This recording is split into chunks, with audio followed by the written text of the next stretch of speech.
साल 1981 में team India जब ऑस्ट्रेलिया दौरे पर थी और 3 मैच की टेस्ट सीरीज खेल रही थी, तब कप्तान सुनील गावस्कर बढ़िया फॉर्म में नहीं थे।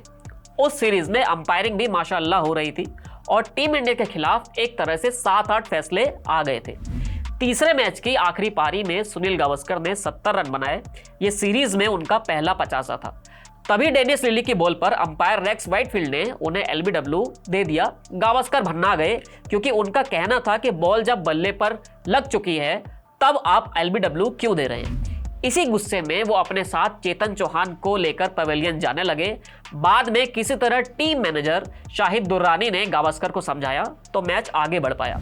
ये तो करीब 40-42 साल पुरानी बात हो गई, लेकिन आज की कहानी इसकी नहीं बताएंगे, लेकिन कुछ ऐसा ही जब आईपीएल में हुआ था वो कहानी पर आज हम बात करेंगे।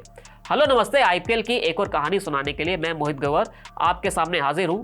आज बात उस कांड की करते हैं जब ऋषभ पंत ने बीच मैच में अपने बल्लेबाजों को बाहर बुलाने के लिए कह दिया था और बाद में उन पर खुद ही जुर्माना लग गया था।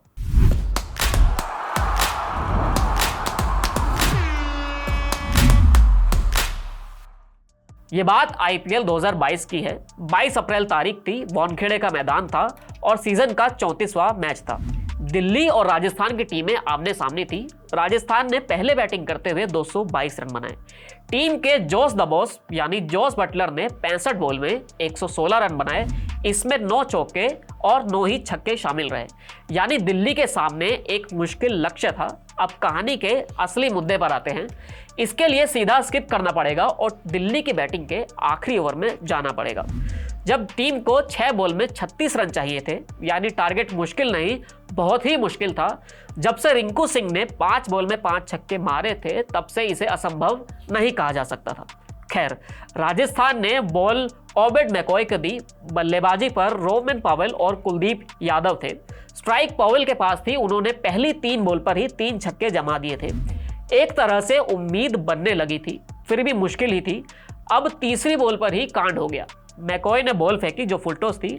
पावेल ने छक्का तो मारा, लेकिन उन्होंने अंपायर से नो बॉल की अपील कर दी। पावेल अंपायर नितिन मेनन के पास पहुंचे, अपील करने लगे, लेकिन अंपायर ने मना कर दिया कि नो बॉल नहीं है। जब रिप्ले दिखाया गया तो एक तरह से लग रहा था कि ये नो बॉल तो हो सकती थी, लेकिन आप अंपायर के सामने कितनी देर तक लड़ेंगे। क्योंकि मैच इतने मुश्किल मोड़ पर फंस गया था तो डगआउट भी एक्टिव हो गया था। कप्तान ऋषभ पंत और assistant coach Praveen Amre dugout से बैठे हुए अंपायर से नो बॉल देने की अपील कर रहे थे। अपील होती रही, लेकिन अंपायर ने नो बॉल नहीं दी तो ऋषभ पंत को गुस्सा आ गया। उन्होंने बल्लेबाजों को वापस आने के लिए कह दिया। पंत बार बार इशारा कर रहे थे कि बल्लेबाजों को वापस आ जाना चाहिए। प्रवीण आमरे उन्हें समझा रहे थे। शेन वॉटसन भी गुस्सा शांत कर रहे थे, लेकिन ऋषभ पंत किसी की नहीं सुन रहे थे। ऋषभ पंत ने प्रवीण आमरे को मैदान पर जाने के लिए बोल दिया। आईपीएल में यह सीन कुछ देखा हुआ लग रहा था। इस घटना के 3 साल पहले यानी 2019 में भी ऐसा ही हुआ था, जब नो बॉल की वजह से ही गुस्सा होकर एमएस धोनी मैदान के अंदर घुस गए थे और अंपायर से भिड़ गए थे। अब ऋषभ पंत ने प्रवीण आमरे को भेजा था। एक बार फिर नितिन मेनन से बहस हुई, लेकिन उन्होंने फैसला नहीं बदला। प्रवीण आमरे वापस लौट आए। मैच आगे बढ़ा और जैसी उम्मीद थी, दिल्ली ये मैच हार भी गई। इस कांड की खूब आलोचना हुई। हर कोई दिल्ली और खासकर ऋषभ पंत पर एक तरह से सवाल उठा रहा था। उस मैच में रिकी पोंटिंग टीम के साथ नहीं थे, जो मेन कोच थे।